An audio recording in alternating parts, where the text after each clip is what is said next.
बिल्ली और खरगोश के बीच किसी बात को लेकर झगड़ा हो गया।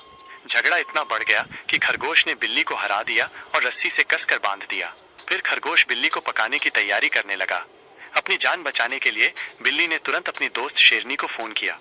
शेरनी अपनी दोस्त की पुकार सुनकर फौरन एक मोटी लकड़ी लेकर खरगोश के पास आ पहुंची। वहां पहुंचकर उसने खरगोश से लड़ना शुरू कर दिया और खरगोश को मार डाला। इसके बाद शेरनी ने बिल्ली को बंधन से मुक्त किया और उसकी चोटों पर मरहम पट्टी की। जब बिल्ली ठीक हो गई तो बिल्ली और शेरनी ने मिलकर खरगोश को पकाया और मजे से खाया।